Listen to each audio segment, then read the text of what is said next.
Je courais dans ce couloir comme si le monde touchait à sa fin.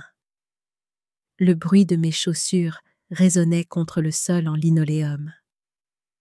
Ce son creux, qui n'existe que dans les hôpitaux, mêlé à l'odeur de désinfectant qui me brûlait la gorge. Mon cœur battait si fort que je le sentais dans mes tempes, dans mon cou, dans chaque parcelle de mon corps de 66 ans, qui me paraissait soudain en avoir 1000. Romain, mon fils unique. Admission en urgence. Ces mots étaient venus par téléphone il y a à peine 40 minutes, et depuis, je n'avais pas cessé de trembler. Je serrais mon sac à main contre ma poitrine en tournant un coin, cherchant désespérément le numéro de la chambre qu'il m'avait donné. 312. 312. Les chiffres se brouillaient sur les plaques des portes. 308. 310. J'étais proche. Je pourrais respirer, je pourrais le voir, je pourrais le serrer dans mes bras et lui dire que tout irait bien. Exactement comme je l'avais fait toute sa vie. Parce que c'est ce que font les mères, n'est-ce pas? Nous réparons ce qui est cassé. Nous guérissons ce qui fait mal.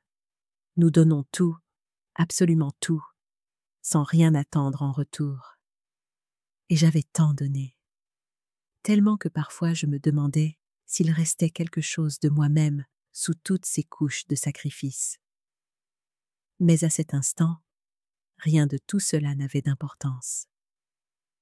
Tout ce qui comptait, c'était d'atteindre cette chambre, de voir mon fils, de savoir ce qui s'était passé. Le téléphone avait sonné pendant que je préparais le dîner. J'avais laissé tomber la cuillère dans la marmite, en entendant la voix froide de Solange, à l'autre bout du fil. Romain est à l'hôpital. Accident. Viens si tu veux. Et elle avait raccroché, comme ça, sans me dire de quel genre d'accident il s'agissait, s'il était grave, s'il était conscient ou non. Juste ces mots secs et ce ton qu'elle utilisait toujours avec moi. Comme si j'étais une nuisance. Comme si mon existence était un inconvénient dans sa vie parfaite avec mon fils. Mais il n'y avait pas de temps pour penser à ça maintenant. 311. J'y étais presque. Mes mains tremblaient tandis que je lissais mon manteau, que j'essayais de contrôler ma respiration haletante. Je devais être forte pour lui. Je devais être la mère que j'avais toujours été. La mère qui ne faillit jamais. La mère qui est toujours là, même quand personne ne la voit, même quand personne ne la remercie. C'est alors que je l'ai senti. Une main ferme a saisi mon bras et m'a tiré sur le côté avec une force surprenante. J'ai failli crier de surprise, mais une autre main s'est délicatement posée sur ma bouche, tandis qu'une voix féminine me chuchotait à l'oreille avec urgence. « Cachez-vous et attendez, faites-moi confiance. » C'était une infirmière. Je l'ai su à l'uniforme que j'ai entrevu, à l'odeur de savon médicinal qui émanait d'elle. Elle devait avoir la quarantaine. Un visage sérieux, des yeux sombres qui brillaient d'une étrange intensité. Elle m'a poussé avec précaution mais fermeté vers la porte entr'ouverte de la chambre 311, juste à côté de celle où se trouvait Romain. Ne faites pas de bruit, ne sortez pas. Observez et écoutez. Vous comprendrez tout plus tard. Et avant que je puisse réagir, avant que je puisse lui demander ce qui se passait, elle s'est éloignée rapidement dans le couloir, ses chaussures faisant ce même bruit rythmé contre le sol. Je suis restée là, paralysée derrière cette porte, mon cœur battant maintenant pour des raisons complètement différentes. Ce n'était plus seulement la peur pour mon fils. C'était autre chose, quelque chose de sombre et de lourd que je ne pouvais pas encore nommer. La chambre était vide, sombre. Elle sentait les draps propres et cet air conditionné artificiel qui assèche la bouche. Je me suis appuyée contre le mur, essayant de comprendre ce qui venait de se passer, essayant de comprendre pourquoi une infirmière inconnue m'avait cachée comme si j'étais en danger. En danger? Moi? C'était ridicule, mais quelque chose dans ses yeux, quelque chose dans l'urgence de sa voix, m'a fait rester immobile. « Faites-moi confiance !» avait-elle dit, et pour une raison que je ne peux expliquer, je l'ai crue. Peut-être parce que dans ce moment de désespoir absolu, toute main tendue ressemblait à une bouée de sauvetage. Peut-être parce qu'après tant d'années à être invisible, à être ignorée, quelqu'un me voyait enfin, me protégeait. Même si je ne savais pas de quoi. Ma respiration s'est lentement calmée, tandis que mes yeux s'habituaient à la pénombre. Je pouvais voir la silhouette du lit vide, le pied à perfusion suspendu comme un squelette métallique, les rideaux fermés qui laissaient à peine passer une fine ligne de lumière du couloir. Moins d'1 minute s'est écoulée. 60 secondes qui m'ont semblé une éternité. Et puis je les ai entendues. Des voix venant du couloir. La voix de Solange, reconnaissable entre toutes avec ce ton mielleux qu'elle utilisait quand elle voulait quelque chose, et une autre voix, masculine, inconnue, formelle. Ils se sont arrêtés juste devant la chambre 312, juste en face de ma cachette. Mon corps tout entier s'est raidi. J'ai retenu ma respiration, sans m'en rendre compte. « Vous êtes sûr que personne ne nous verra ici ?» demanda l'homme. Solange laissa échapper un petit rire sec, comme le bruissement de feuilles mortes. « La vieille est en route, mais elle mettra encore un peu de temps. Les agents de sécurité ne laissent pas passer n'importe qui si vite. Nous avons tout le temps. » La vieille. Elle m'appelait la vieille. J'ai senti quelque chose se serrer dans ma poitrine, comme si quelqu'un me pressait le cœur avec ses mains. Mais je me suis forcée à rester immobile, à continuer d'écouter, parce que quelque chose me disait que ce n'était que le début. Bien, alors revoyons les documents une dernière fois.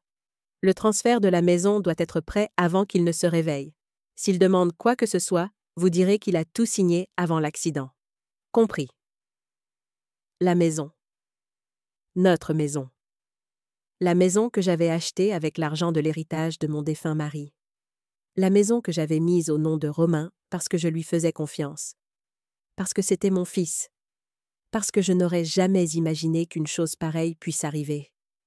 250 000 €, toute ma sécurité, tout mon avenir, offerts sur un plateau d'argent, parce qu'une mère fait confiance, parce qu'une mère donne sans calculer. « Compris », répondit Solange. Et il y avait quelque chose dans sa voix qui me glaça le sang. Ce n'était pas de la tristesse. Ce n'était pas de l'inquiétude pour son mari hospitalisé à quelques mètres de là. C'était de la satisfaction. C'était de la victoire. C'était le son de quelqu'un qui gagne une partie dont je ne savais même pas qu'elle se jouait. Et pour l'entreprise, les 150 000 € sur le compte joint. Je peux aussi les transférer ? 150 000 €. L'argent que j'avais prêté. Non, que j'avais donné à Romain pour qu'il puisse monter son entreprise d'import-export. L'argent qu'il ne m'a jamais rendu parce que « Maman, c'est un investissement pour notre avenir. Tu verras. Tu le récupéreras quand l'entreprise grandira. Je te le promets. » Mais l'entreprise avait grandi. Les contrats étaient arrivés. Les bénéfices avaient commencé à affluer.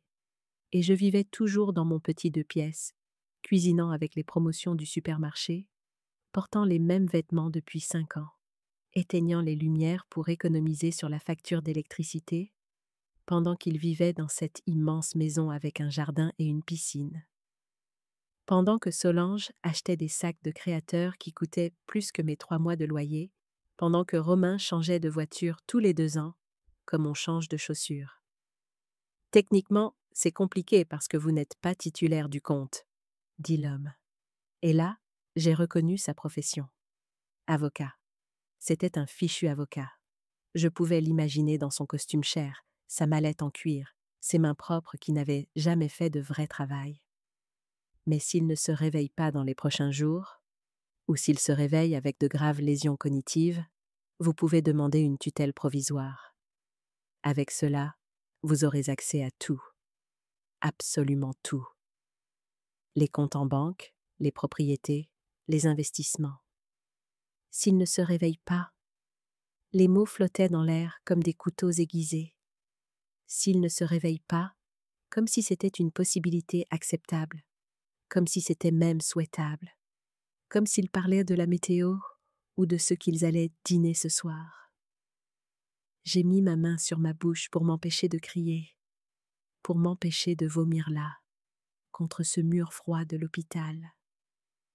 Mes jambes tremblaient tellement que j'ai dû me retenir au cadre de la porte. Le bois était glacial sous mes doigts. Cela ne pouvait pas arriver. Ce n'était pas réel. C'était un cauchemar. Ce devait être un de ces cauchemars où l'on court sans avancer, où l'on crie sans qu'aucun son ne sorte. « Et elle » demanda Solange. Et quelque chose dans la façon dont elle a prononcé ce mot, « elle », m'a fait me sentir comme un insecte, comme quelque chose à écraser sans une seconde pensée. La vieille fouineuse. Peut-elle réclamer quelque chose légalement? Il y eut un silence qui dura une éternité. L'avocat vérifiait quelque chose. Des papiers, peut-être. Le son sec du papier qu'on froisse. Légalement, non. D'après tous les registres que j'ai vérifiés, elle n'apparaît sur aucun document officiel. Ni pour la maison, ni pour l'entreprise, ni pour les comptes. Tout est au nom de votre mari. Et si vous êtes l'épouse légitime et qu'il est frappé d'incapacité, la loi vous favorise complètement. Elle n'est rien. Elle n'a aucun droit. Elle est juste la belle-mère, une spectatrice. Je ne suis rien. Je n'ai aucun droit. Je suis juste la belle-mère, une spectatrice. Les mots m'ont transpercé comme des balles de glace. 66 ans de vie réduits à cela. 40 ans de mariage avec un homme bon, mort trop tôt d'une crise cardiaque que personne n'a vu venir. 38 ans à élever un fils que j'adorais plus que ma propre vie. Tout ça pour entendre que je ne suis rien, que je n'ai aucun droit sur ce que j'ai moi-même construit, sur ce que j'ai moi-même donné avec ces mains qui tremblaient maintenant de manière incontrôlable. Solange rit de nouveau. Ce rire cristallin que j'avais entendu 1000 fois lors des dîners de famille quand elle me demandait de faire la vaisselle pendant qu'elle s'asseyait avec Romain dans le salon pour regarder la télévision. Ce rire qui retentissait quand j'arrivais avec des cadeaux pour eux et qu'elle marmonnait à peine un merci sans me regarder dans les yeux, sans se lever du canapé. Ce rire que j'avais pris pour de la timidité au début, quand Romain me l'a présenté, il y a 7 ans. Comme j'avais été sotte, comme j'avais été aveugle, comme j'avais été stupide. Parfait. Alors, on continue avec le plan initial. Je lui donne les pilules écrasées dans son jus d'orange le matin, comme vous me l'avez indiqué. Un peu plus chaque semaine. Juste un demi-comprimé de plus. Les médecins pensent que c'est le stress du travail, la fatigue accumulée, ces mauvaises habitudes alimentaires. Personne ne se doute de rien. Absolument rien. Le monde s'est complètement arrêté, comme si quelqu'un avait appuyé sur pause pour l'univers entier. Les pilules. Elle lui donnait des pilules. À mon fils, à Romain, à mon bébé qui avait grandi dans mon ventre, qui avait tété à mon sein, qui avait dormi dans mes bras chaque nuit de ces 2 premières années de vie. Mon cerveau essayait de traiter ce que je venais d'entendre, mais c'était trop monstrueux, trop impossible à croire. Ça n'arrivait pas dans la vraie vie. Ça arrivait dans les films, dans les faits divers d'autres pays, dans les histoires qu'on lit sur Internet en se disant « Quelle horreur !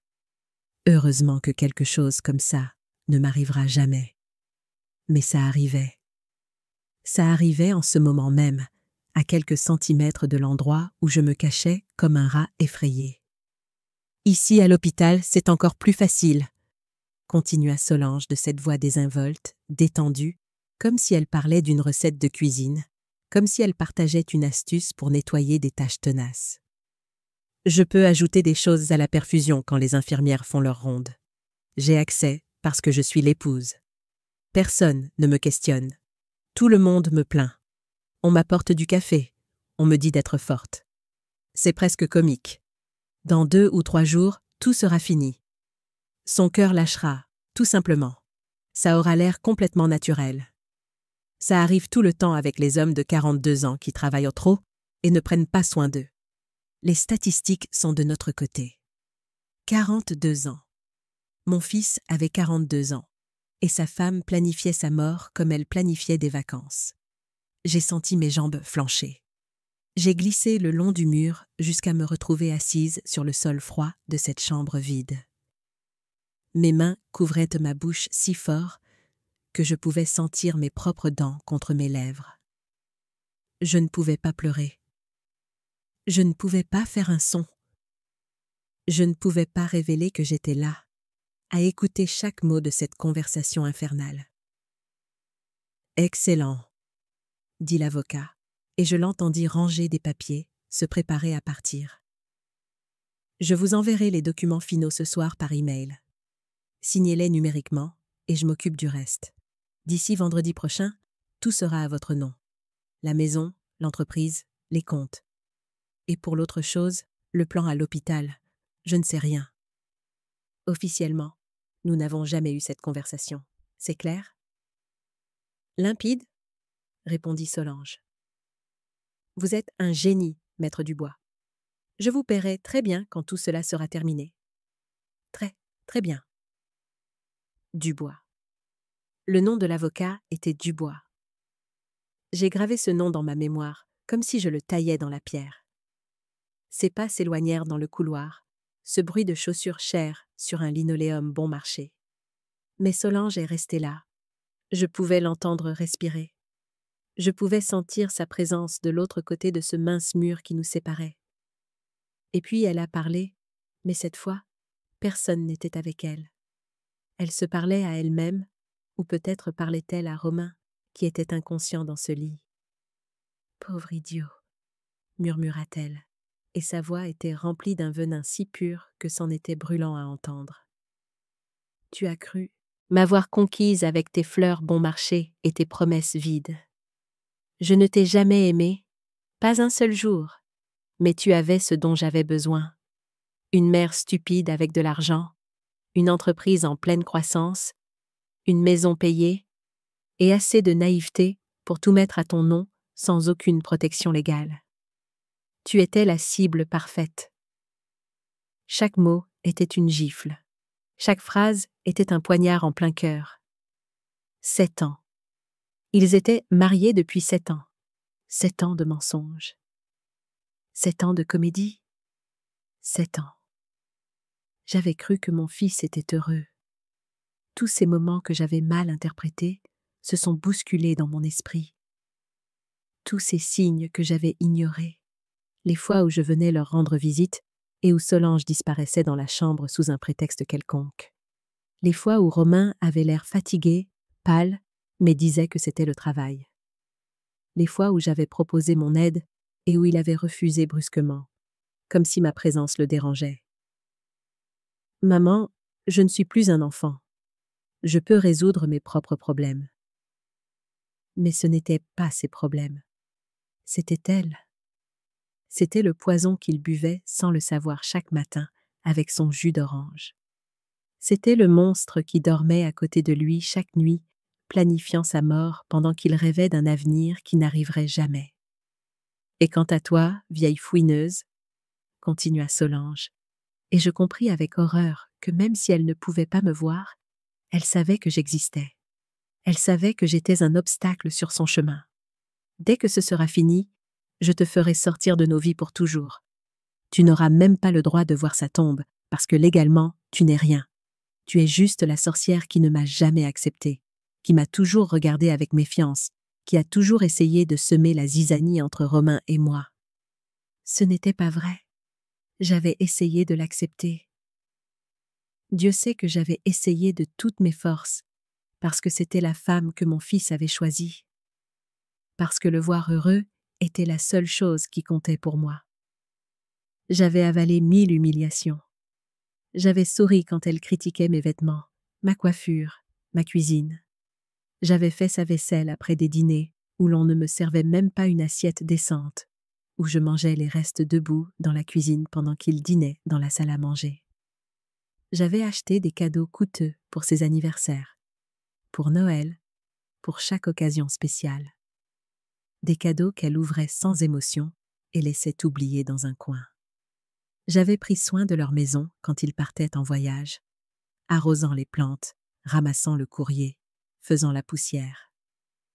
J'avais été la mère et la belle-mère parfaite, celle qui ne dérange pas, celle qui n'a pas d'opinion, celle qui donne, donne et donne, sans jamais rien demander en retour. Et voilà comment on me remerciait, avec du poison, avec du vol, avec un meurtre planifié. J'ai entendu ses pas s'éloigner enfin, le bruit de ses talons contre le sol. Ce martèlement constant qui m'avait toujours semblé élégant et qui maintenant sonnait comme le tic-tac d'une bombe. Elle était partie. Elle est entrée dans la chambre de Romain et a doucement fermé la porte. Et je suis restée là, assise sur le sol de cette chambre sombre, tremblant comme une feuille au milieu d'un ouragan.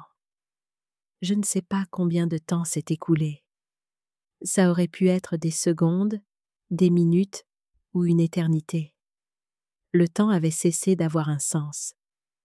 Tout avait cessé d'avoir un sens. Ma vie entière, toutes mes décisions, tous mes sacrifices s'étaient effondrés en moins de 10 minutes, comme un château de cartes, comme un mirage qui disparaît quand on s'en approche de trop près. Mes mains tremblaient tellement que j'ai dû m'enlacer pour ne pas m'effondrer complètement. J'avais froid. Un froid qui venait de l'intérieur, d'un endroit profond que je ne savais pas exister. Mes dents claquaient. Mon corps tout entier était secoué de vagues de panique qui montaient de mon estomac à ma gorge. Romain était en train de mourir. Pas d'un accident, pas de malchance. Il était assassiné. Sa propre femme l'empoisonnait jour après jour, gorgée après gorgée. Et personne ne le savait. Personne, sauf cette mystérieuse infirmière qui m'avait caché ici. Cette femme qui était apparue comme un ange, comme un signe divin, juste à temps pour m'éviter d'entrer là-dedans sans rien savoir. Pour m'éviter d'affronter Solange pendant qu'elle jouait son rôle d'épouse inquiète. Pour me donner les informations dont j'avais besoin, même si je ne savais pas encore quoi en faire. Qu'est-ce que j'étais censée faire? Sortir en courant et crier? Appeler la police?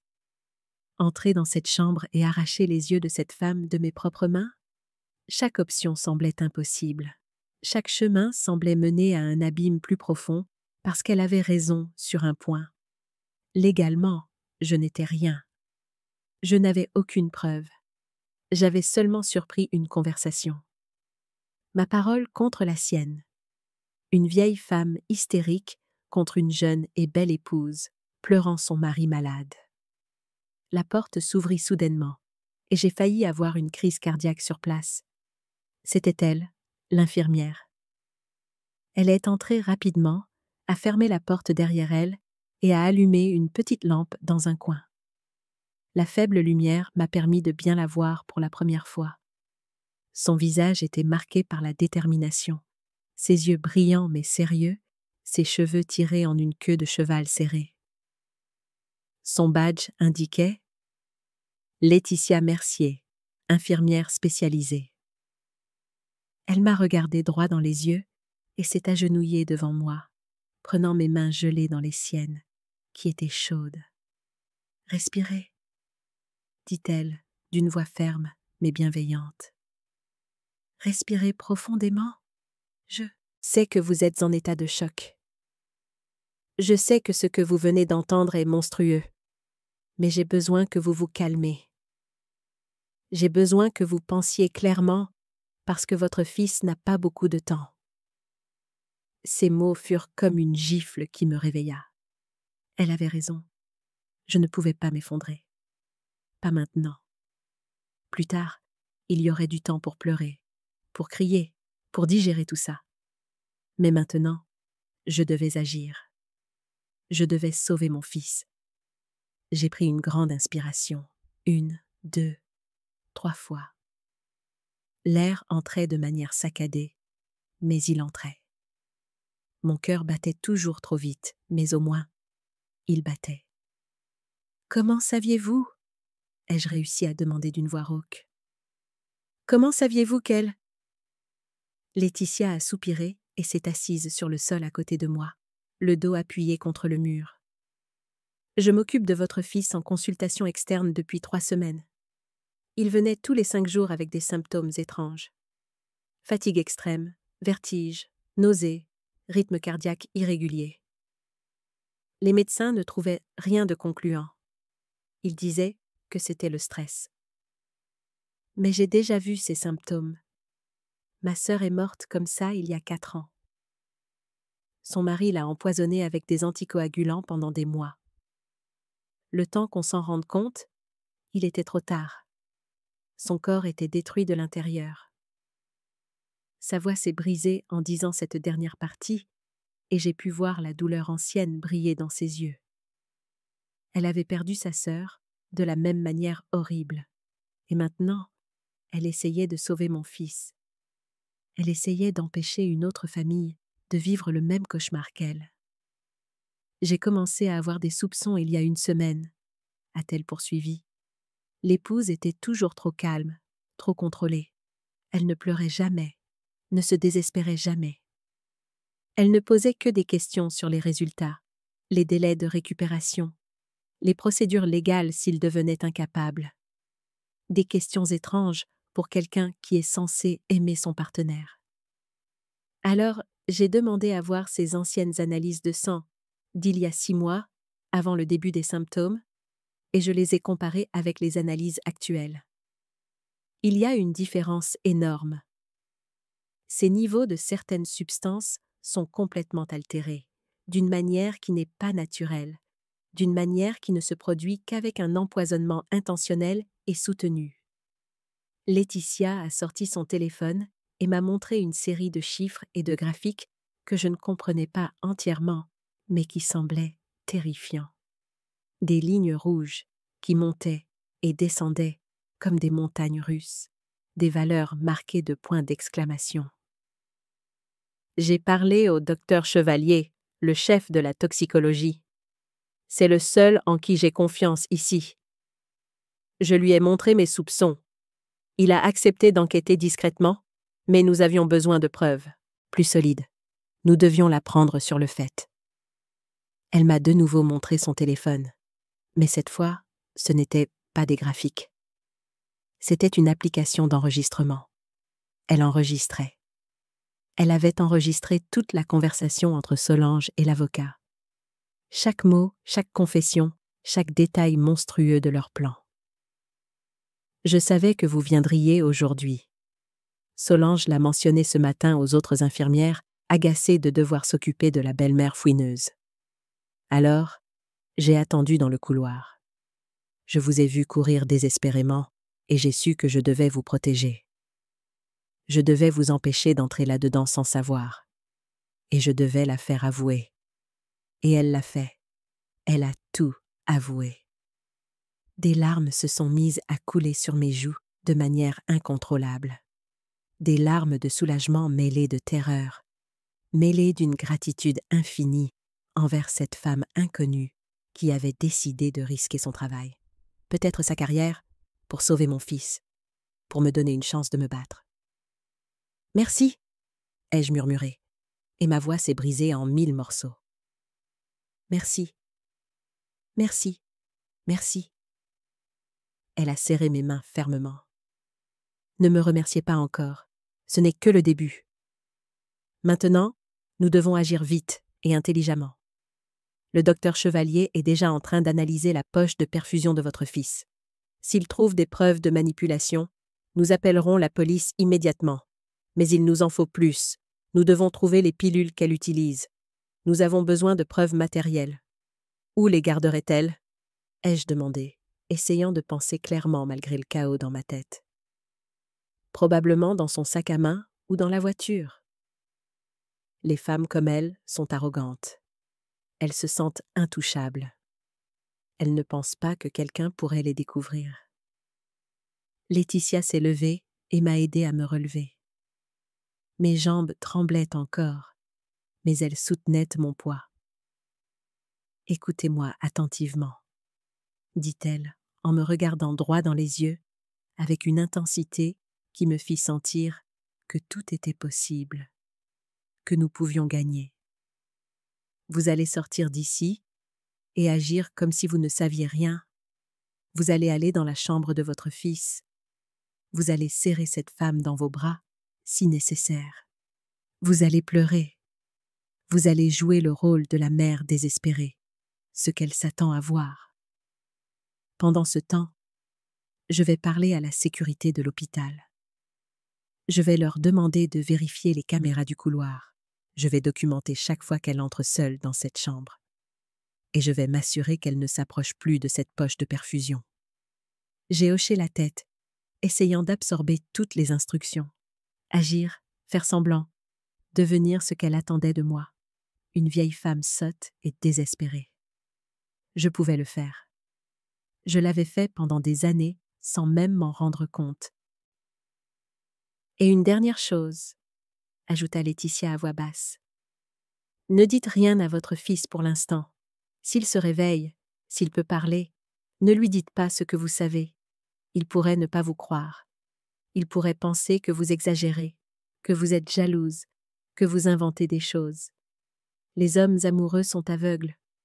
Et elle a eu 7 ans pour l'empoisonner, non seulement avec des pilules, mais aussi avec des mensonges à votre sujet. Ces mots firent plus mal que je ne l'aurais cru, car je savais qu'ils étaient vrais. Romain avait changé avec moi ces dernières années. Il était devenu distant, sec, agacé par ma présence. Combien de fois avait-il annulé un déjeuner avec moi? Combien de fois avait-il oublié mon anniversaire?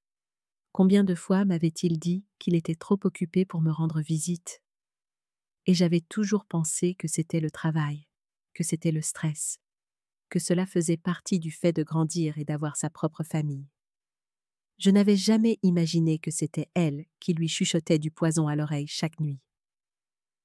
Elle lui fait croire que c'est de sa faute s'il est malade à force de trop travailler. Elle a parfaitement construit ce récit. Si vous arrivez maintenant en l'accusant de meurtre, il la défendra et nous perdrons notre chance de le sauver. Elle avait raison. Tout en moi voulait courir dans cette chambre et crier la vérité à mon fils, le secouer jusqu'à ce qu'il se réveille et voie la vipère qu'il avait à ses côtés. Mais je ne pouvais pas. Je devais être intelligente. Je devais jouer le jeu, du moins pour l'instant. J'ai essuyé mes larmes avec le dos de ma main. J'ai lissé mon manteau. J'ai pris une dernière grande inspiration. « C'est bon, » dis-je, et ma voix semblait plus ferme que je ne me sentais. « Je vais le faire. Je vais faire semblant, mais promettez-moi une chose. Promettez-moi que nous ne la laisserons pas gagner. Promettez-moi que mon fils vivra. Promettez-moi que cette femme paiera pour chaque goutte de poison qu'elle lui a donnée, pour chaque mensonge qu'elle a raconté, pour chaque seconde de souffrance qu'elle a causée. » Laetitia m'a regardée avec une détermination féroce qui m'a rappelé pourquoi je lui avais fait confiance dès le premier instant. Je vous promets que non seulement cette femme perdra tout ce qu'elle prévoyait de voler, mais qu'elle passera le reste de sa vie en prison. J'y veillerai personnellement. Elle a ouvert la porte avec précaution, jetant d'abord un coup d'œil pour s'assurer que le couloir était dégagé. Elle m'a fait un signe de tête à peine perceptible, et j'ai quitté cette chambre qui avait été mon refuge et mon enfer ces dernières minutes. Le couloir était plus fréquenté maintenant. Il y avait plus d'infirmières, plus de médecins, plus de familles attendant des nouvelles de leurs proches, tous pris dans leur propre tragédie, ignorant qu'un drame dépassant n'importe. Quel feuilleton se déroulait à quelques mètres de là. Je me suis approchée de la porte 312 avec des pas qui ne semblaient pas être les miens. C'était comme si je flottais. comme si mon corps bougeait par instinct, tandis que mon esprit était toujours piégé dans cette horrible conversation que j'avais entendue. Ma main a touché le métal froid de la porte. J'ai pris une dernière grande inspiration et je suis entrée. La chambre était plus grande que je ne l'avais imaginé. Il y avait des machines partout, des moniteurs qui bipaient doucement, des poches de perfusion suspendues comme des larmes gelées. Et au centre de tout cela, dans ce lit trop blanc, se trouvait mon fils, mon Romain. Il avait l'air si petit là, si fragile, connecté à 1000 fils et tubes. Sa peau avait une teinte grisâtre qui me terrifiait. Ses lèvres étaient sèches. Il avait de profonds cernes sous les yeux que je n'avais jamais vus auparavant. Ce n'était pas l'homme fort qui avait porté mes courses il y a à peine 2 mois. Ce n'était pas le garçon qui avait appris à faire du vélo dans le parc en criant « Regarde, maman, sans les mains !» pendant que je courais derrière lui, terrifié à l'idée qu'il tombe. C'était quelqu'un de consumé, de détruit de l'intérieur. Et à côté de son lit, lui tenant la main avec une délicatesse que je savais maintenant être du pur théâtre, il y avait elle. Solange était impeccable comme toujours, ses cheveux bruns parfaitement coiffés, son maquillage discret mais élégant, sa robe de couleur crème qui coûtait probablement plus que mon loyer, ses yeux verts que j'avais trouvés si beaux et que je voyais maintenant comme les yeux d'un serpent. Quand elle m'a vu entrer, son expression a changé immédiatement. Ses yeux se sont remplis de larmes. Sa bouche a tremblé. Elle a mis sa main sur sa poitrine comme pour retenir un sanglot. « Hélène !» dit-elle d'une voix brisée, et elle s'est même levée pour me prendre dans ses bras. Je me suis forcée à accepter cette étreinte, à passer mes bras autour d'elle, à sentir son corps chaud contre le mien, et à ne pas penser que ce même corps avait froidement planifié la mort de mon fils. Son parfum cher m'a rempli les narines. Ça sentait les fleurs et les mensonges. « Merci d'être venue, » murmura-t-elle contre mon épaule. « Je sais que tu as dû prendre 2 bus. Je sais que c'est un long trajet pour toi, mais j'avais besoin que tu sois là. Romain a besoin de toi. » Menteuse. Fichue menteuse. Elle n'avait pas besoin de moi ici. Elle m'avait appelée uniquement pour sauver les apparences, pour que personne ne se doute de rien quand il mourrait, pour que personne ne puisse dire qu'elle avait tenu sa mère à l'écart. Je me suis doucement dégagée d'elle, essuyant des larmes qui étaient bien réelles, même si elle pensait qu'elles étaient pour les mauvaises raisons. « Qu'est-ce qui s'est passé ?» ai-je demandé, et ma voix sonnait exactement comme elle le devait, terrifiée, confuse, désespérée. Solange a soupiré de manière dramatique et s'est rassise à côté du lit, reprenant son rôle d'épouse dévouée. Il était au bureau. D'après ses collègues, il est soudain devenu très pâle. Il s'est mis à transpirer. Il s'est plaint de douleurs à la poitrine et de difficultés à respirer. Ils ont cru à une crise cardiaque. Ils ont appelé une ambulance immédiatement. Elle a fait une pause, essuyant une larme qui était probablement aussi fausse que tout ce qui la concernait. Les médecins disent que son cœur est très faible, qu'il a été soumis à beaucoup de stress, qu'il n'a pas pris soin de lui. Je lui ai dit 1000 fois de ralentir, que l'argent ne valait pas plus que sa santé. Mais tu sais comment il est, têtu comme une mule, comme quand il était enfant. Je suppose que ce commentaire était comme un hameçon. Elle essayait de se connecter avec moi, de me faire sentir que nous étions une équipe, que nous aimions toutes les deux cet homme et voulions le meilleur pour lui. Quelle actrice parfaite! Quel monstre convaincant! Que disent les médecins? Ai-je demandé, m'approchant du lit et prenant l'autre main de Romain. Elle était froide, trop froide. Ses doigts ne répondaient pas à mon contact. À quoi devons-nous nous attendre? Que les prochaines 48 heures sont critiques. Que s'il se réveille et qu'il n'y a pas de lésion cérébrale, Il pourra se rétablir avec du temps et un traitement. S'il se réveille. Encore ces mots, mais cette fois sortant de sa bouche avec une tristesse feinte qui me retournait l'estomac. Mais ils ont aussi dit, continua-t-elle, et maintenant sa voix baissa d'un ton, plus intime, comme si elle me confiait un secret. Qu'il y a une chance qu'il ne se réveille pas, ou qu'il se réveille, mais ne soit plus le même. Des dommages cognitifs, comme ils disent. Qu'il ne puisse plus jamais travailler, qu'il ait besoin de soins permanents. Elle me préparait. Elle préparait le terrain pour sa mort, pour que j'aie déjà en tête que c'était possible, que c'était quelque chose dont les médecins avaient en prévenu, pour que lorsque cela arriverait, personne ne se pose de questions. Je me suis mordu les lèvres si fort que j'ai senti le goût du sang dans ma bouche. Mais je ne pouvais pas exploser. Je ne pouvais pas révéler ce que je savais. Je devais continuer à jouer la comédie. Ce n'est pas possible, ai-je murmuré, laissant ma voix se briser sincèrement. Il est si jeune. Il a toute la vie devant lui. Tant de choses à faire encore. Solange a hoché la tête solennellement, essuyant une autre larme invisible. Je sais. C'est pour ça que je n'arrête pas de prier.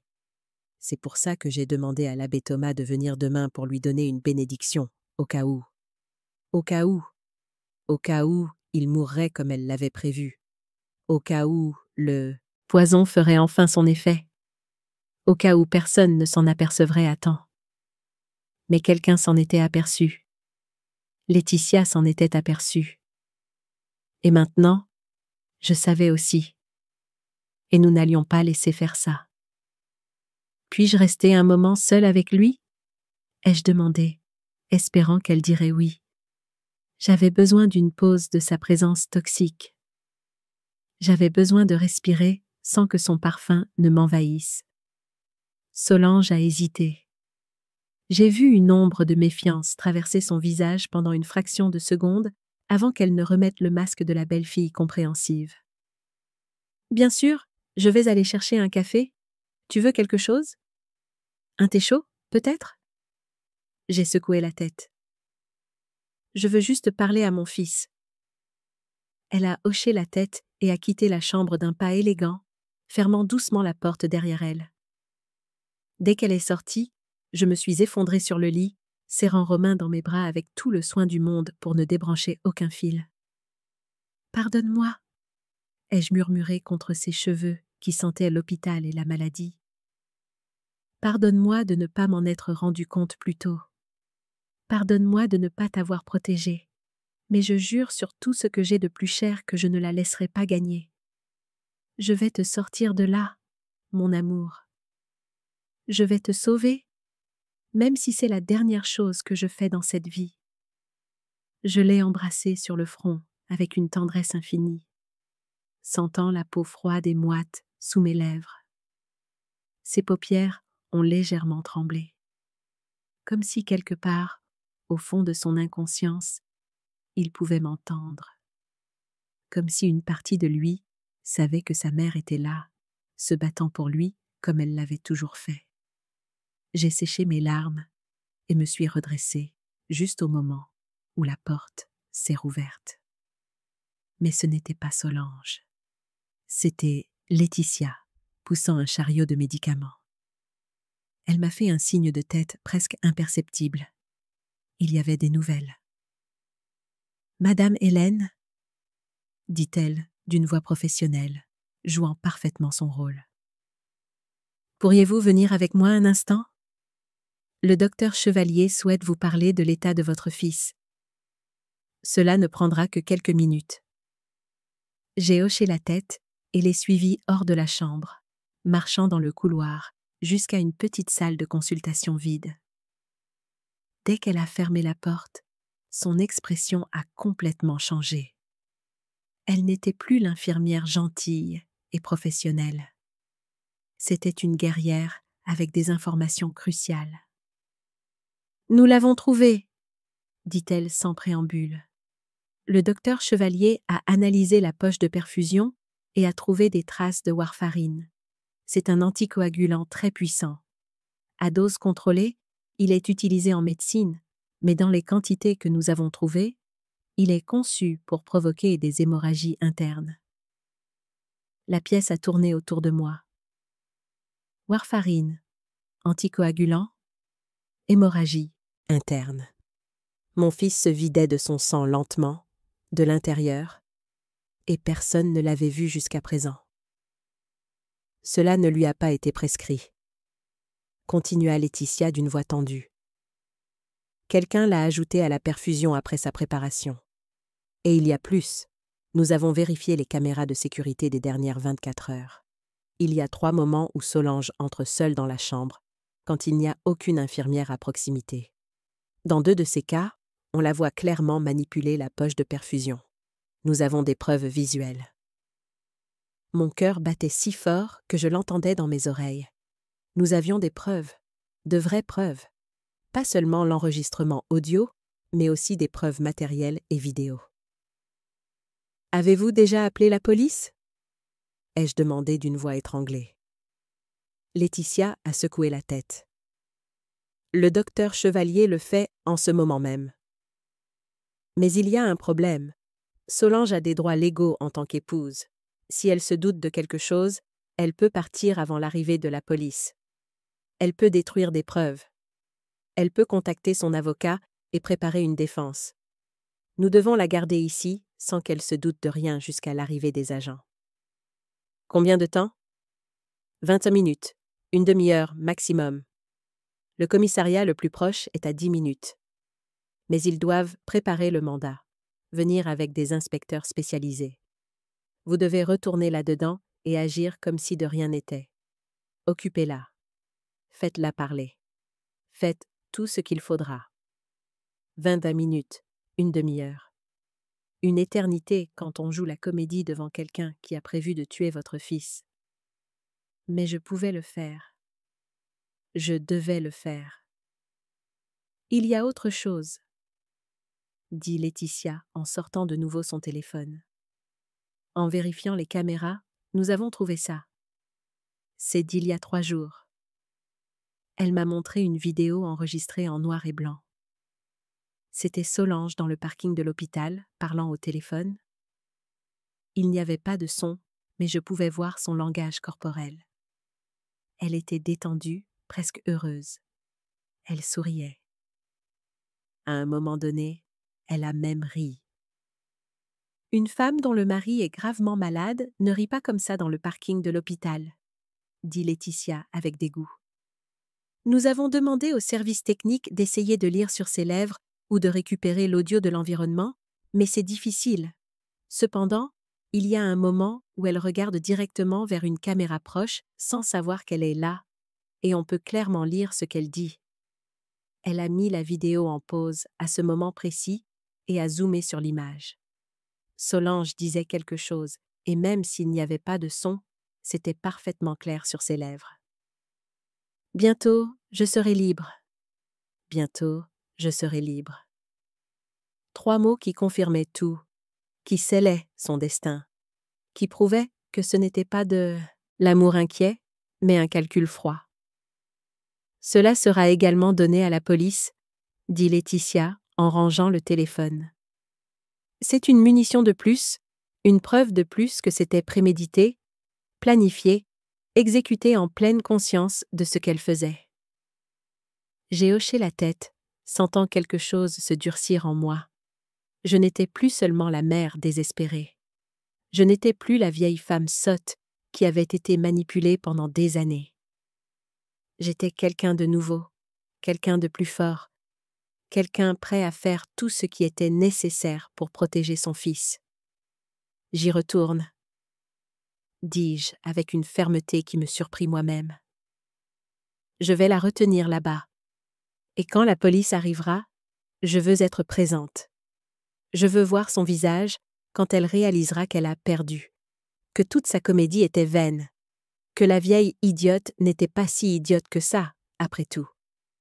Laetitia a souri pour la première fois depuis le début de tout cela. Vous êtes plus forte que vous ne le pensez, Hélène. Votre fils a de la chance de vous avoir. » Ces mots m'ont rempli de quelque chose que je n'avais pas ressenti depuis longtemps. De la fierté, un but, du pouvoir. Je suis retournée dans la chambre d'un pas mesuré, contrôlant ma respiration, préparant ma dernière performance. Solange était déjà revenue et était assise dans la même position, tenant la main de Romain, le regardant avec cette fausse expression d'inquiétude que je pouvais maintenant voir clairement pour ce qu'elle était. « Tout va bien ?» demanda-t-elle quand je suis entrée. « Que voulait le médecin ?»« Juste vérifier des papiers ?» ai-je menti avec une facilité surprenante. « Des choses administratives, rien d'important. » Je me suis assise sur la chaise de l'autre côté du lit et je l'ai regardé droit dans les yeux. Il était temps de jouer mon rôle le plus important. « Solange, je dois te dire quelque chose. » Elle a levé les yeux, son expression prudente. « Qu'est-ce que c'est ? » « J'ai été injuste avec toi. » Les mots sont sortis de ma bouche comme un doux poison. Toutes ces années, j'ai été froide, distante. Je sais que tu l'as senti. Je sais que tu as essayé de t'approcher de moi et que je t'ai rejeté encore et encore. J'ai vu ses yeux s'écarquiller de surprise sincère. Ce n'était pas ce à quoi elle s'attendait. « Ce n'est pas vrai !»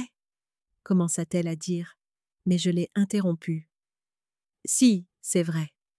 Et je veux m'excuser parce que maintenant, en voyant mon fils comme ça, je me rends compte que la vie est trop courte. Trop courte pour les rancunes stupides, trop courte pour la fierté idiote. » Je me suis penchée en avant, prenant sa main libre dans la mienne. Elle s'est légèrement tendue, mais ne s'est pas retirée. « Tu es la femme que mon fils a choisie, la femme qui le rend heureux, et j'aurais dû célébrer ça au lieu d'être jalouse. Parce que c'est ce que... C'était, tu sais, de la jalousie. La peur de le perdre, la peur de ne plus être la femme la plus importante de sa vie.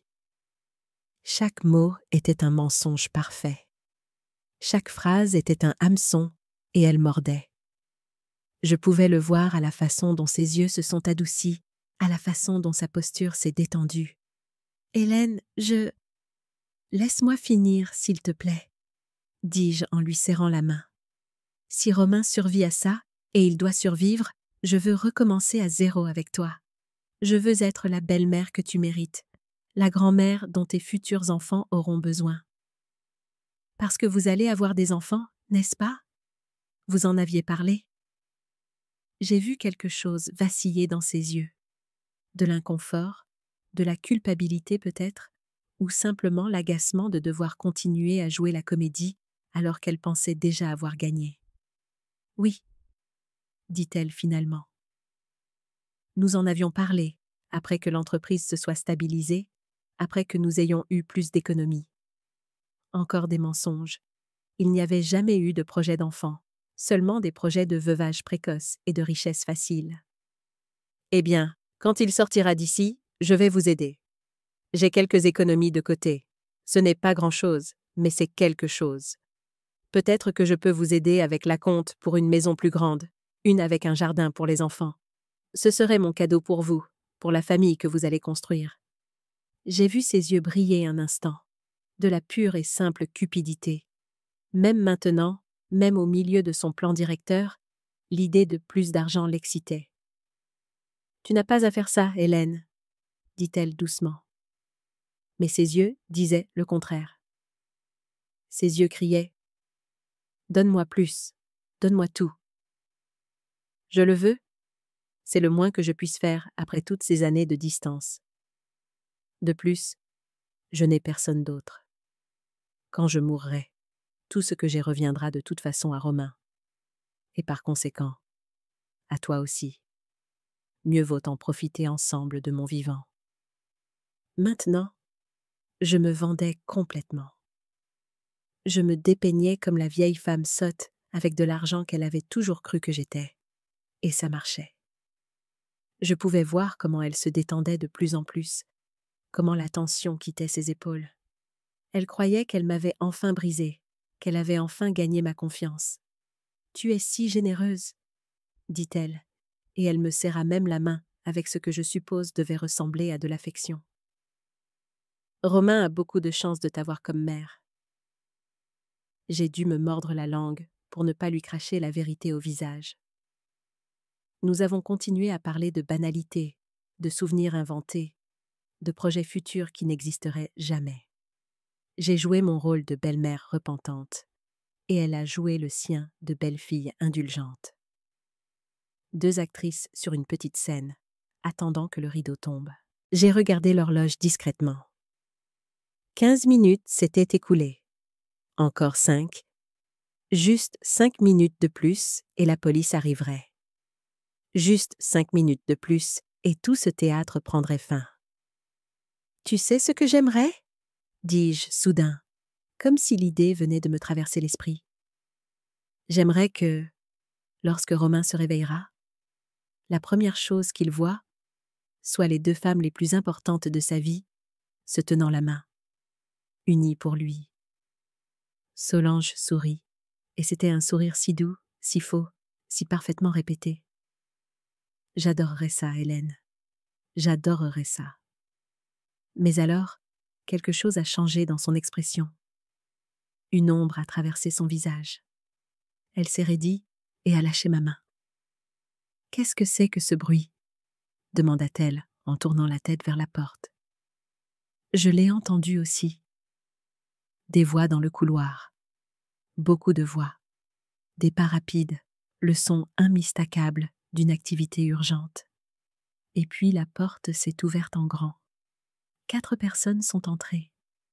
2 policiers en uniforme, une femme en tailleur qui était clairement une inspectrice, et derrière eux, Laetitia et le docteur Chevalier.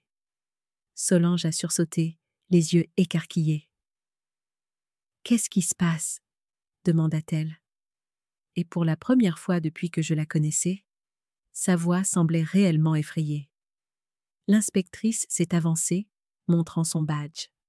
« Solange Salazar, née Fournier. Je suis l'inspectrice Valérie Leclerc. J'ai besoin que vous veniez avec nous pour répondre à quelques questions concernant l'état de santé de votre mari. » Des questions ? Quel genre de questions ? Mon mari est malade. Il a fait un malaise. Qu'est-ce que cela a à voir avec la police ?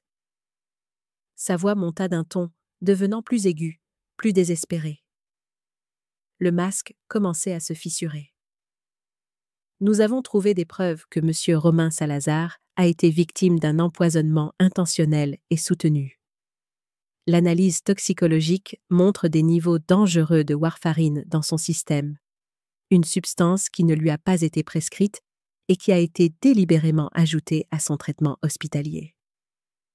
Le silence qui a suivi était assourdissant. Solange est restée complètement immobile, la bouche légèrement ouverte, ses yeux passant de l'inspectrice au policier, à Laetitia, calculant, cherchant une issue. « C'est ridicule, » dit-elle enfin, et sa voix était maintenant de la pure glace. La douceur avait complètement disparu. « C'est une erreur médicale. Quelqu'un a confondu les médicaments. Ça arrive tout le temps dans les hôpitaux. » « Ce n'est pas une erreur, » intervint le docteur Chevalier en s'avançant. « Nous avons des enregistrements de caméras de sécurité qui vous montrent en train de manipuler la poche de perfusion de votre mari à 3 reprises. Nous avons des preuves matérielles de la substance trouvée. Et nous avons ceci. » Laetitia a sorti son téléphone et a joué l'enregistrement. La voix de Solange a rempli la pièce, claire comme de l'eau. « Je lui donne les pilules écrasées dans son jus d'orange le matin, un peu plus chaque semaine. Les médecins pensent que c'est le stress. Personne ne se doute de rien. Ici, à l'hôpital, c'est plus facile. Je peux ajouter des choses à la perfusion. Dans 2 ou 3 jours, tout sera fini. » J'ai vu la couleur quitter complètement son visage. Ses jambes tremblaient, tandis qu'elle cherchait désespérément quelque chose à dire, une excuse, un mensonge qui pourrait la sauver. Mais il n'y avait rien. Il l'avait complètement piégée. Cet enregistrement a été sorti de son contexte, a-t-elle essayé, mais sa voix manquait de conviction. Je n'ai jamais... Ce n'est pas ce que ça semble être. Nous avons aussi votre conversation avec votre avocat, maître Marc Dubois, qui, soit dit en passant, est en cours d'interrogatoire en ce moment même, a poursuivi l'inspectrice Leclerc d'une voix ferme et professionnelle. Nous avons des documents montrant des tentatives de transfert de propriété frauduleux. Nous avons votre historique de recherche Internet sur les poisons indétectables et les symptômes d'empoisonnement. Nous avons suffisamment de preuves pour vous inculper de tentatives de meurtre avec préméditation et de fraude. Solange m'a regardé alors.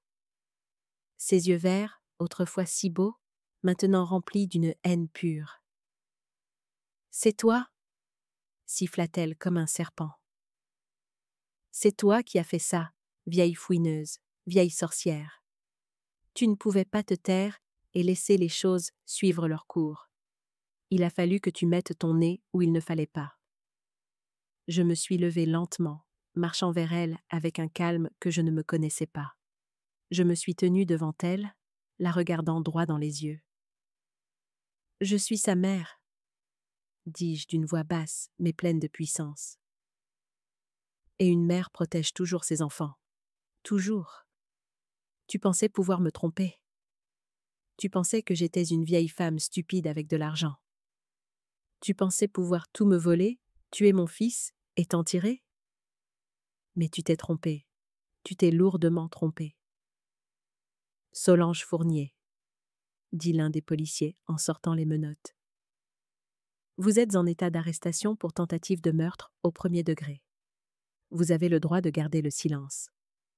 Tout ce que vous direz pourra être et sera utilisé contre vous devant un tribunal. Vous avez le droit à un avocat. Si vous n'en avez pas les moyens, un vous sera commis d'office. Les menottes ont fait ce bruit métallique caractéristique en se refermant sur ses poignets. Elle a d'abord résisté, criant que c'était une erreur, qu'elle était injustement accusée, que son avocat les poursuivrait tous en justice. Mais les policiers étaient professionnels. Ils l'ont tenue fermement et ont commencé à la faire sortir de la pièce. Juste avant de franchir la porte, elle s'est retournée pour me regarder une dernière fois. « Tu crois que tu as gagné ?» cracha-t-elle avec du venin dans chaque mot. « Mais il ne te croira jamais. Quand il se réveillera, je lui dirai que tu as tout inventé, que tu es jalouse, que tu es folle, et il me croira. Il me croit toujours. » J'ai souri, non pas de joie, mais avec la satisfaction de quelqu'un qui sait qu'elle a la dernière carte. Ça n'a plus d'importance ce qu'il croit. La justice ne dépend pas de son opinion. Elle dépend des preuves, et les preuves te condamnent.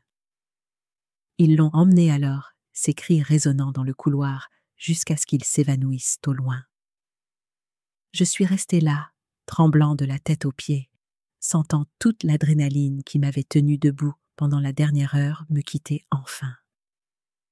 Mes jambes ont flanché et Laetitia a couru pour me soutenir, m'aidant à m'asseoir avant que je ne tombe.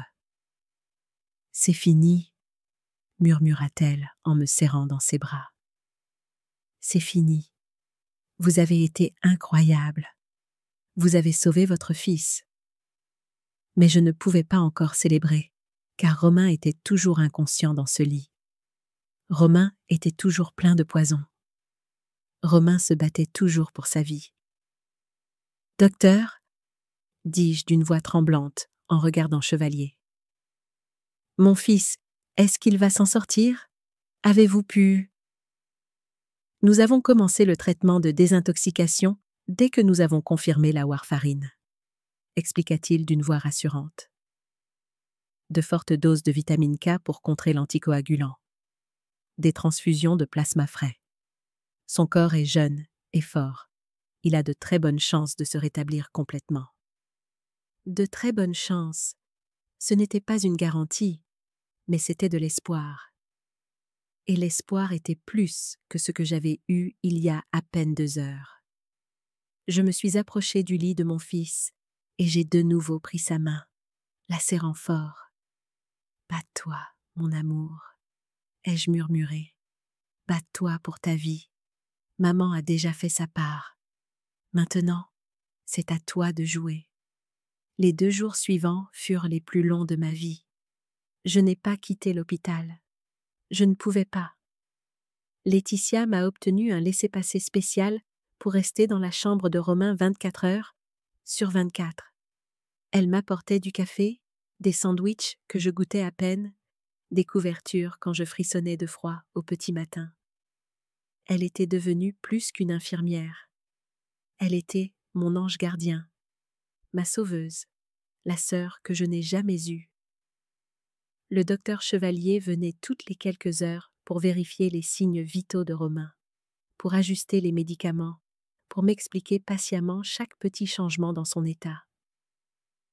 Ses niveaux s'améliorent, me disait-il, en me montrant des graphiques que je comprenais à peine, mais qui sonnaient comme une musique céleste. Le traitement fonctionne, son corps réagit. Ce n'est qu'une question de temps. Le temps. Ce mot était devenu ma religion. Chaque minute qui passait était une minute plus loin du poison. Chaque heure était une petite victoire contre la mort que Solange avait si froidement planifiée. Je m'asseyais à côté de son lit et je lui parlais. Je lui racontais des histoires de son enfance, de la fois où il s'était perdu au supermarché et où je l'avais retrouvé en pleurs dans le rayon des céréales. De son premier jour d'école où il s'était accroché à ma jambe, ne voulant pas me lâcher. De tous les Noëls, les anniversaires, les petits moments qui construisent une vie. Tu dois te réveiller, lui disais-je encore et encore. Tu dois te réveiller parce qu'il y a encore tant de choses à vivre, tant de choses que tu n'as pas faites. Tu ne peux pas partir comme ça. Tu ne peux pas me laisser comme ça. Parfois, ses paupières tremblaient. Parfois, ses doigts bougeaient légèrement, et je m'accrochais à ses signes comme un naufragé à un bout de bois. L'inspectrice Leclerc est venue me voir le 2e jour. Elle a apporté un café vraiment décent, pas le genre d'eau colorée de la machine de l'hôpital, et s'est assise avec moi dans cette chambre silencieuse. « Je voulais vous tenir au courant de l'affaire », dit-elle d'une voix professionnelle mais bienveillante. Solange est en détention provisoire sans possibilité de caution. Les charges sont graves, tentative de meurtre, fraude, falsification de preuves. Son avocat, Maître Dubois, coopère avec nous en échange d'une réduction de peine. Il a avoué tout le plan, les transferts de propriété qu'il préparait, les documents falsifiés, tout. J'ai hoché la tête, ressentant une sombre satisfaction dont je ne me savais pas capable. Combien de temps de prison risque-t-elle ? Si nous la condamnons pour tous les chefs d'accusation, nous parlons d'entre 25 et 30 ans, minimum. Et avec les preuves que nous avons, il est presque impossible qu'elle soit acquittée. 25 à 30 ans, une vie entière. Assez de temps pour que sa beauté se fane derrière les barreaux. Assez de temps pour qu'elle paie pour chaque goutte de poison qu'elle a donnée à mon fils. Il y a autre chose que vous devriez savoir, a poursuivi Leclerc en sortant un dossier de sa mallette. Nous avons enquêté sur son passé. Solange n'est pas son vrai nom. Elle s'appelle Karine Fournier. Elle a un casier judiciaire dans 2 régions différentes pour fraude et escroquerie. Elle épouse des hommes avec de l'argent, les manipule pour qu'ils lui cèdent leurs biens, puis disparaît. Votre fils n'était pas sa première victime. Il était le 4e. J'ai eu l'impression d'avoir reçu un coup de poing dans l'estomac. 4e. Romain était sa 4e victime. Les autres ? Je n'ai pas pu finir la question. Leclerc a secoué la tête. Les 3 autres ont survécu, mais ils ont tout perdu. Maison, entreprise, économie. L'un d'eux a essayé de la dénoncer, mais elle avait été si prudente avec les papiers qu'ils n'ont rien pu prouver. Il a fait faillite et a fui dans une autre région. Elle a changé de nom d'apparence, et à recommencer avec votre fils. Elle a finalement fait une erreur. Elle était trop ambitieuse, trop impatiente. Et grâce à cela, nous l'avons attrapée. Elle m'a montré des photos. Solange avec une couleur de cheveux différente, Solange avec un style différent, mais les mêmes yeux froids, le même sourire calculateur. Ces hommes veulent témoigner, a dit Leclerc. Ils veulent raconter leurs histoires. Ils vont t'aider à établir un schéma de comportement qui rendra impossible pour elle de prétendre que c'était un malentendu ou une erreur. C'est une prédatrice professionnelle et elle va enfin payer pour tout. J'ai regardé mon fils dormir dans ce lit et j'ai ressenti une vague de gratitude mêlée de rage. Gratitude parce que je l'avais sauvé à temps. Rage parce que j'avais été si proche de le perdre, si proche qu'elle gagne. Merci, ai-je dit à Leclerc. Merci d'avoir pris cela au sérieux, d'avoir enquêté, de ne pas l'avoir laissé s'en tirer. Elle m'a serré la main. C'est mon travail. Mais plus que ça, c'est mon devoir. Les femmes comme elle ne peuvent pas continuer à détruire des vies. Votre courage en agissant vite, en faisant confiance à Laetitia, en gardant votre calme, c'est ce qui a vraiment sauvé votre fils. Vous êtes une héroïne, Hélène. Héroïne. Je ne me sentais pas comme une héroïne. Je me sentais comme une mère épuisée qui avait fait la seule chose qu'elle savait faire, protéger son fils. C'était tout. Le 3e jour, juste au moment où le soleil commençait à filtrer par la fenêtre de la chambre, la remplissant d'une lumière chaude et dorée, c'est arrivé. Les doigts de Romain ont bougé. Ce n'était pas un tremblement inconscient. C'était un mouvement délibéré. Il a serré ma main. J'ai crié pour appeler les infirmières sans lâcher sa main. Laetitia est arrivée en courant, suivie d'une autre infirmière, puis du docteur Chevalier. « Il se réveille », a dit le médecin en vérifiant ses yeux avec une petite lampe de poche. « Romain, si vous m'entendez, serrez à nouveau la main de votre mère. » Et il l'a fait. Il a serré ma main plus fort cette fois. Des larmes ont coulé sur mes joues, de manière incontrôlable. « Mon amour », ai-je murmuré encore et encore. « Tu es là. Tu es en vie. Tu vas bien. » Ses paupières ont commencé à bouger lentement, comme si elles pesaient des tonnes. Elles se sont ouvertes. Ses yeux bruns que j'avais vus depuis le jour de sa naissance, m'ont regardé, confus au début, perdu, puis ils se sont focalisés. Il m'a reconnu. « Maman », a-t-il murmuré d'une voix rauque, à peine audible. Ce simple mot a brisé toutes les barrières que j'avais construites. Je me suis effondrée sur le lit, pleurant contre sa poitrine, sentant sa main se lever faiblement pour toucher mes cheveux. « Je suis là », dis-je entre les sanglots. « Je suis là, mon amour. Tu es en sécurité. Tout va bien se passer. » Le docteur Chevalier nous a laissé quelques minutes avant de commencer les examens. Il a vérifié ses réflexes, sa vision, ses capacités cognitives. Il a posé des questions simples. Nom, date de naissance, où il habitait. Romain a répondu à tout correctement, bien que lentement, cherchant les mots. « Il n'y a pas de dommages cérébraux apparents », a finalement annoncé le médecin avec un sourire. C'est un miracle compte tenu de la quantité de toxines dans son système. Mais il est jeune, fort, et le traitement est arrivé juste à temps. Juste à temps, grâce à Laetitia. Grâce à cette infirmière extraordinaire qui avait fait confiance à son instinct, qui avait vu ce que personne d'autre ne voyait. Romain a regardé autour de la pièce, confus. « Que s'est-il passé ?» a-t-il demandé. « Pourquoi suis-je ici ? La dernière chose dont je me souviens, c'est d'être au bureau et de me sentir mal. Et puis plus rien. » Je me suis assise sur la chaise à côté de son lit, prenant sa main dans la mienne. C'était le moment que j'avais redouté. le moment de lui dire la vérité. La vérité sur la femme qu'il avait épousée, la femme qui avait dormi à côté de lui pendant 7 ans, tout en planifiant sa mort. Romain, il y a quelque chose que tu dois savoir. Ai-je commencé d'une voix douce mais ferme. Quelque chose de terrible. Mais j'ai besoin que tu m'écoutes jusqu'au bout. Peux-tu le faire? Il a hoché la tête, bien que je puisse voir la peur grandir dans ses yeux. La peur de ce qu'il allait entendre. La peur d'une vérité qu'il soupçonnait probablement déjà dans un coin profond de son esprit. Je lui ai tout raconté, depuis le moment où j'ai couru à l'hôpital jusqu'à ce que Laetitia me cache.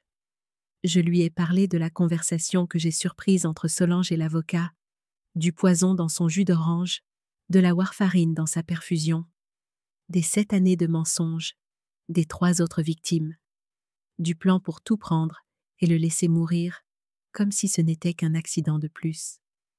J'ai vu son visage passer par toutes les émotions possibles. L'incrédulité d'abord, le déni, la colère, la douleur, et enfin une tristesse si profonde que cela m'a brisé le cœur de la voir. « Ce n'est pas possible », a-t-il murmuré quand j'ai fini. Solange, non, elle-même. Elle a toujours été là pour moi. Elle prenait soin de moi quand j'étais fatiguée. Elle préparait mon jus chaque matin. Elle... Il s'est arrêté. Il a entendu ses propres mots. Le jus chaque matin, exactement comme elle l'avait avoué dans l'enregistrement. « Tu veux entendre l'enregistrement » ai-je demandé doucement. L'infirmière Laetitia a tout enregistré, sa confession complète. Il a secoué la tête violemment. « Non, je ne veux pas. Je ne peux pas. » Il a pleuré. Alors mon fils adulte, mon homme fort, a pleuré comme je ne l'avais pas vu pleurer depuis qu'il était enfant. Il a pleuré pour la trahison, pour les années perdues, pour l'amour qu'il avait cru réel et qui n'avait jamais existé. Je suis montée sur le lit avec précaution et je l'ai serré dans mes bras comme je l'avais fait 1000 fois quand il était petit, quand il tombait de vélo, quand un enfant l'embêtait à l'école, quand son premier amour l'avait rejeté. J'avais toujours été là pour ramasser les morceaux. Et j'étais là de nouveau. « Je suis désolée, » dis-je, même si ce n'était pas à moi de m'excuser. Je suis désolée que tu aies dû traverser ça. Je suis désolée de ne pas l'avoir remarqué plus tôt. Je suis désolée d'avoir été si aveugle. Ce n'était pas ta faute, murmura-t-il contre mon épaule. Je n'ai rien vu non plus. Je vivais avec elle. Je dormais à côté d'elle. Je lui racontais mes rêves, mes peurs, mes projets, et pendant tout ce temps. Il n'a pas fini la phrase. Ce n'était pas nécessaire. Je l'aimais, maman, a-t-il poursuivi après un moment. Ou du moins, j'aimais la personne que je croyais qu'elle était. Comment ai-je pu être si stupide? Comment n'ai-je pas vu les signes? Parce que c'est comme ça que les gens comme elle fonctionnent, dis-je doucement. Ce sont des experts en manipulation, en vous faisant croire exactement ce qu'ils veulent que vous croyiez. Tu n'étais pas stupide, tu étais humain. Tu as fait confiance parce que c'est ce que font les bonnes personnes. Elles font confiance. Nous sommes restés comme ça pendant un long moment, mère et fils, survivants d'une tempête qui avait failli nous détruire tous les deux. « Maman, » dit-il enfin, se reculant un peu pour me regarder dans les yeux. Elle a dit des choses sur toi, n'est-ce pas? Toutes ces années, elle a dit des choses qui m'ont éloignée de toi. J'ai hoché la tête lentement. Je ne voulais pas lui imposer un fardeau supplémentaire, mais j'avais besoin de la vérité entre nous. Oui, je suppose.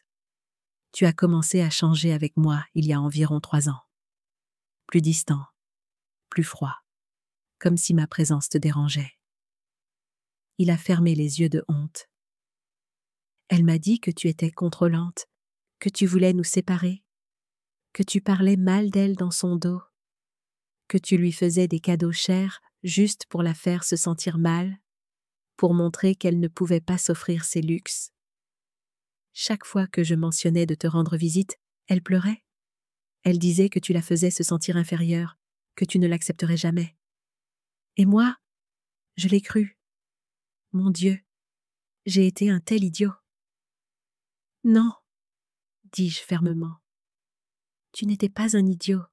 Tu aimais ta femme et tu voulais la protéger. Cela fait de toi une bonne personne, pas un idiot. Elle a tordu cet amour. Elle l'a utilisé comme une arme contre toi, contre nous. Je t'ai si maltraité, maman. J'ai annulé des déjeuners. J'ai oublié ton anniversaire. Je t'ai fait te sentir mal à l'aise dans ma propre maison. Dans la maison que tu as achetée avec ton argent. Mon Dieu. Sa voix se brisa de nouveau. Comment peux-tu même me regarder maintenant? Comment peux-tu être ici après tout ce que je t'ai fait subir? J'ai pris son visage entre mes deux mains, le forçant à me regarder. Parce que tu es mon fils. Parce que je t'aime plus que ma propre vie. Parce qu'une mère n'abandonne pas. Peu importe la douleur, peu importe le nombre de fois où elle est rejetée, elle sera toujours là quand son fils aura besoin d'elle. Il a pleuré de nouveau, et j'ai pleuré avec lui pour les années perdues, pour les mots non dits, pour toutes les fois où j'avais voulu l'appeler et ne l'avais pas fait parce que je savais que ça l'ennuierait, pour toutes les nuits où je m'étais couchée en me demandant ce que j'avais fait de mal, pour toute la douleur inutile que nous avions tous les deux portée. L'inspectrice Leclerc est venue plus tard dans la journée pour prendre la déposition de Romain. C'était difficile. Il a dû se souvenir de détails qu'il aurait préféré oublier. Les matins où il se réveillait faible, les fois où Solange insistait pour qu'il prenne ses vitamines, qu'il boive son jus spécial, les nuits où elle lui disait qu'il avait l'air fatigué, qu'il travaillait trop, qu'il avait besoin de plus de repos. Tout avait fait partie du plan. Chaque geste d'inquiétude était en fait un pas de plus vers sa mort. « Il y a quelque chose que vous devez savoir ?» a dit Leclerc, quand elle a fini de prendre des notes.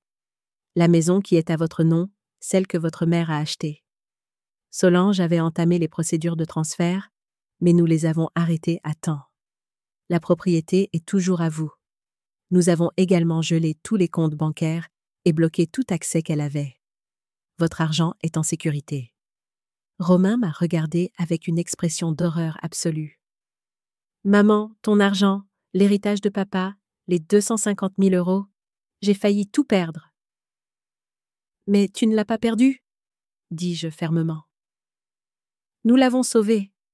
Nous l'avons sauvé tous les deux. »« Et pour l'entreprise, » a poursuivi Leclerc, « les 150 000 € que votre mère a investis, plus les bénéfices accumulés, tout est protégé. Solange n'avait aucun droit légal sur quoi que ce soit, car même si c'était sur des comptes à son nom, vous ne l'aviez jamais désignée comme bénéficiaire officielle. C'était un oubli de votre part, mais cet oubli vous a évité de tout perdre. Un oubli? Ou peut-être que, au fond, Romain avait toujours su que quelque chose n'allait pas. Peut-être qu'une partie de lui ne lui avait jamais fait entièrement confiance. « Nous aurons besoin de vous pour témoigner au procès, » a dit l'inspectrice. « Je sais que c'est difficile, mais votre témoignage est crucial. Vous êtes la victime directe. Votre parole a du poids. » Romain a hoché la tête, bien que pâle. « Je le ferai. Je veux qu'elle paie. Je veux qu'elle paie pour tout. » Les jours suivants furent ceux d'une convalescence lente, mais constante. Romain s'améliorait chaque jour. La couleur revenait sur son visage. La force revenait dans ses muscles. Les médecins étaient stupéfaits de la rapidité avec laquelle il guérissait une fois les toxines éliminées de son système. Laetitia venait le voir à chaque service. Ils étaient devenus amis, liés par ce lien étrange qui se forme entre des personnes qui traversent ensemble quelque chose de traumatisant. « Je te dois la vie », lui disait Romain à chaque fois. « À toi et à ma mère. » Je ne faisais que mon travail, répondait-elle toujours modestement. Mais nous savions tous les deux qu'elle avait fait bien plus que cela. Elle avait risqué sa carrière. Elle avait fait confiance à son instinct quand tout le monde l'ignorait. Elle avait été courageuse quand il aurait été plus facile de se taire. Une semaine après son réveil, Romain était enfin assez fort pour s'asseoir dans un fauteuil près de la fenêtre. Il regardait la ville qui continuait de bouger sans connaître le drame qui s'était joué dans cette chambre. « Maman, dit-il sans se retourner pour me regarder. Quand je sortirai d'ici, je veux arranger les choses. Je veux te rendre ton argent, chaque centime, avec les intérêts. Tu n'as pas besoin de... commençai-je. Mais il a levé la main. Si, j'en ai besoin. J'ai besoin de réparer. J'ai besoin de te montrer que je ne suis pas cet homme qui t'a ignoré pendant 3 ans, que je ne suis pas ce fils qui a oublié d'où il venait. J'ai besoin de me le prouver à moi-même aussi. Je me suis approchée et me suis assise sur la chaise à côté de lui. Tu n'as rien à me prouver. Tu l'as déjà fait. Tu as survécu. Tu es là. C'est tout ce dont j'ai besoin. Mais j'ai besoin de plus, a-t-il insisté, se tournant enfin pour me regarder. J'ai besoin de me retrouver, l'homme que j'étais avant elle, le fils que tu étais fier d'élever. Tu m'aideras à le retrouver. J'ai pris sa main et l'ai serrée fort. Toujours, mon amour, toujours. Le procès a eu lieu 6 mois plus tard.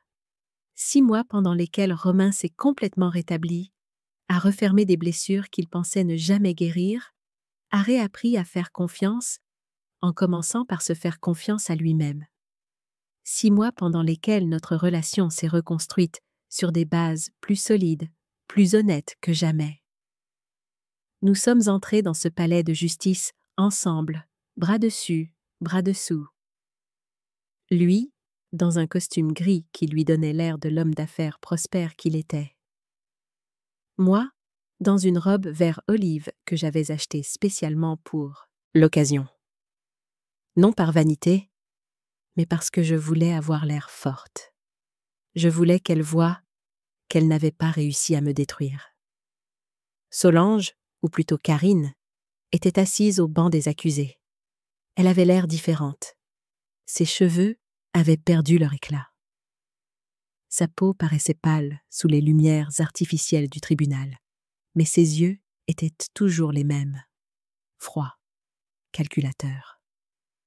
Quand elle nous a vus entrer, quelque chose de sombre a traversé son visage.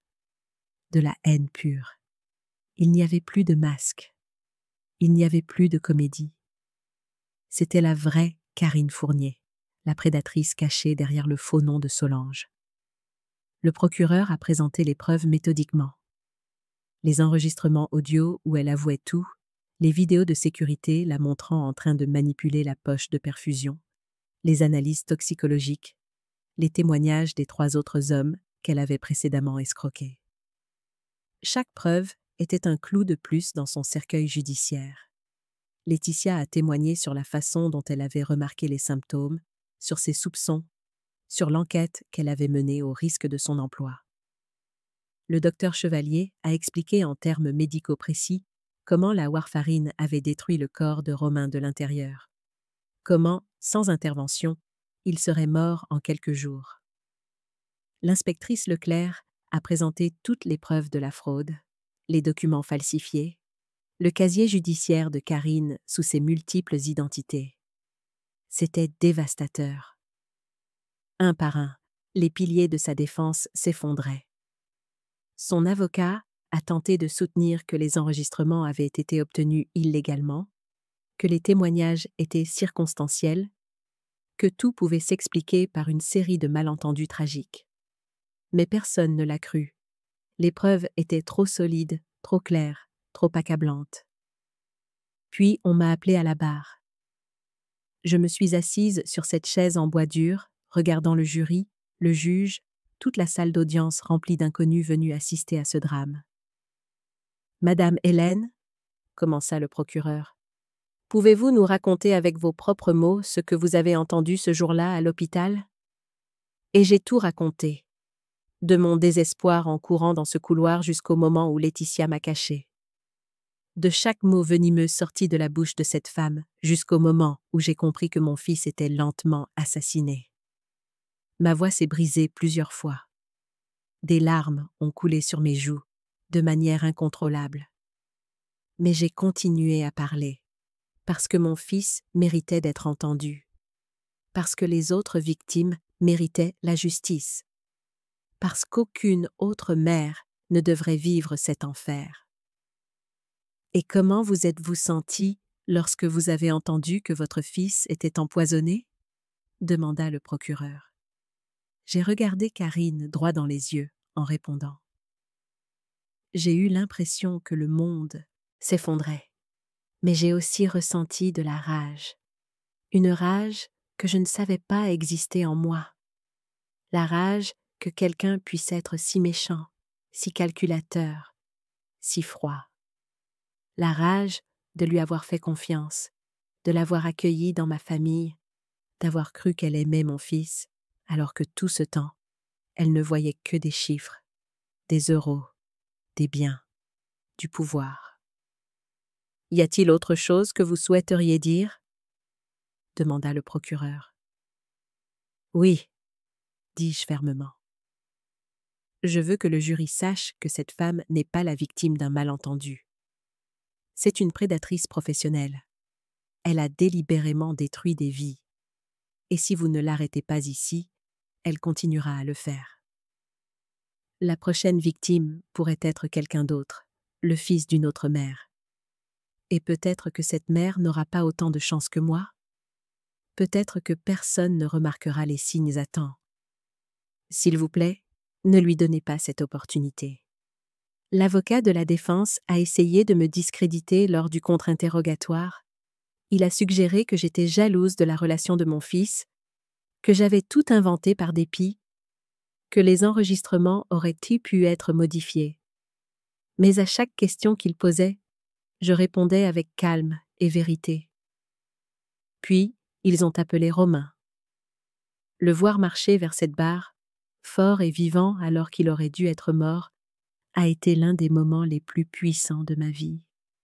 Il a témoigné sur les années de mariage, sur la façon dont elle l'avait systématiquement isolé de moi, sur les symptômes qu'il avait ignorés en pensant que c'était le stress, sur le jus d'orange qu'elle lui préparait avec amour chaque matin, sur la façon dont il se sentait de plus en plus mal, mais qu'elle le convainquait qu'il avait juste besoin de repos, que les médecins exagéraient, que tout irait bien.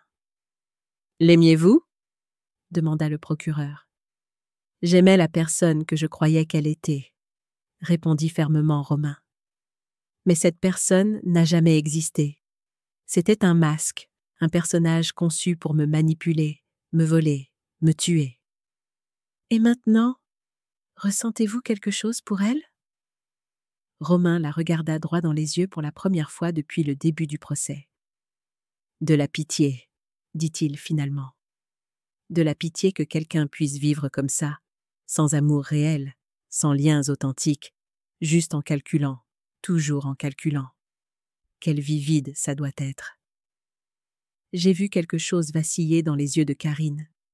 Pour la première fois depuis que tout avait commencé, je l'ai vue réellement affectée, non pas par la culpabilité, mais par le mépris dans la voix de Romain, le mépris de quelqu'un qui n'avait plus peur d'elle.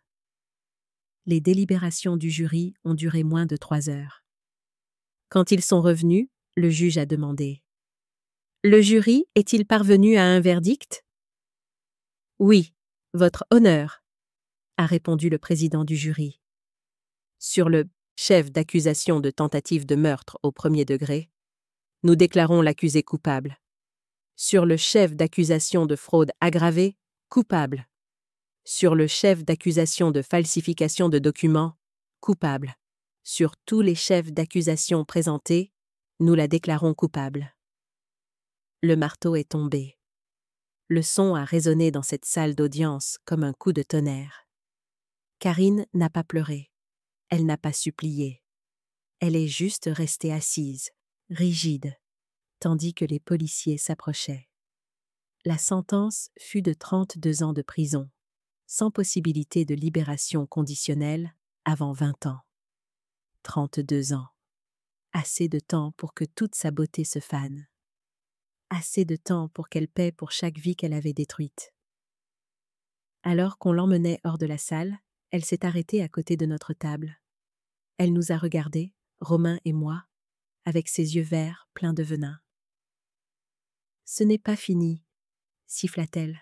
« Je trouverai un moyen de sortir. Et quand je le ferai, vous le regretterez. » Romain l'a interrompu avec un calme absolu. « Et même si tu sortais, je m'en fiche. Tu n'as plus aucun pouvoir sur moi. Tu n'es qu'une criminelle de plus en route pour la prison. Rien de spécial, rien de mémorable, rien. » C'était le coup de grâce, voir son ego s'effondrer, voir la réalité de sa situation la rattraper enfin. Ils l'ont emmenée alors, et c'était la dernière fois que nous la voyions. À l'extérieur du palais de justice, un groupe de journalistes nous attendait. Romain avait décidé de parler publiquement de ce qui s'était passé. Il voulait avertir les autres. Il voulait que son histoire serve à quelque chose. « Je m'appelle Romain Salazar », a-t-il commencé devant les caméras. « Et j'ai failli mourir des mains de la femme que j'ai épousée. Mais je suis ici aujourd'hui grâce à 3 personnes incroyables. Laetitia Mercier, une infirmière qui a fait confiance à son instinct, le docteur Chevalier, qui a pris ses inquiétudes au sérieux, et ma mère Hélène, qui n'a jamais renoncé à moi, même si je l'avais écartée de ma vie. » Il m'a cherché dans la foule et m'a tendu la main. Je me suis approchée et l'ai prise. « Maman, pardonne-moi pour les années perdues, pour les appels ignorés, pour les anniversaires oubliés, pour t'avoir fait sentir que tu n'étais pas importante. Je passerai le reste de ma vie à me faire pardonner. »« Tu l'as déjà fait, » dis-je, les larmes aux yeux. « Tu as survécu. C'est tout ce dont j'avais besoin. » 3 mois plus tard, nous avons vendu la maison. Cette maison que j'avais achetée avec tant d'amour ne contenait maintenant que des souvenirs amers. Avec cet argent, Romain a acheté un nouvel appartement, plus petit mais plein de lumière. Et avec le reste, nous avons fait quelque chose que je n'avais jamais imaginé. Nous avons créé une fondation. Elle s'appelle Les Mères Vigilantes et se consacre à aider les familles victimes de fraude ou de violences domestiques. Nous offrons des conseils juridiques gratuits, un soutien psychologique, un hébergement temporaire si nécessaire. Laetitia fait partie de l'équipe. Elle aide à identifier les signes d'empoisonnement ou de maltraitance dans les milieux médicaux. Elle forme d'autres infirmières à faire confiance à leur instinct. La première année, nous avons aidé 17 familles. 17 histoires qui auraient pu se terminer en tragédie, mais qui ont trouvé de l'aide à temps.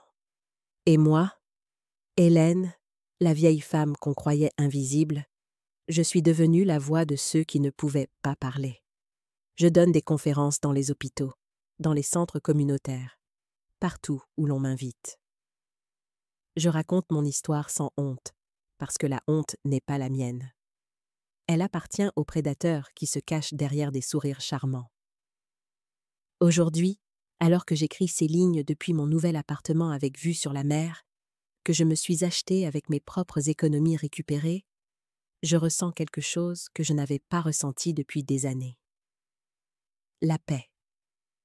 Mon fils vient déjeuner tous les dimanches. Nous cuisinons ensemble. Nous rions ensemble. Nous planifions l'avenir ensemble. Nous avons rattrapé le temps perdu, non pas en vivant dans le passé, mais en construisant quelque chose de nouveau. Et quand je repense à cette nuit horrible à l'hôpital, à ce moment où j'ai entendu des plans de meurtre chuchoter dans un couloir, je ne ressens plus seulement de la douleur. Je ressens de la gratitude. Parce que cette nuit-là, j'ai découvert quelque chose sur moi-même que je ne savais pas exister. J'ai découvert que je suis plus forte que je ne le pensais, plus courageuse que je ne l'imaginais, plus puissante que quiconque, y compris moi-même, ne l'avait jamais cru. Je suis Hélène. J'ai 66 ans. Et enfin, après une vie passée à donner, j'ai appris à me battre. Et j'ai gagné.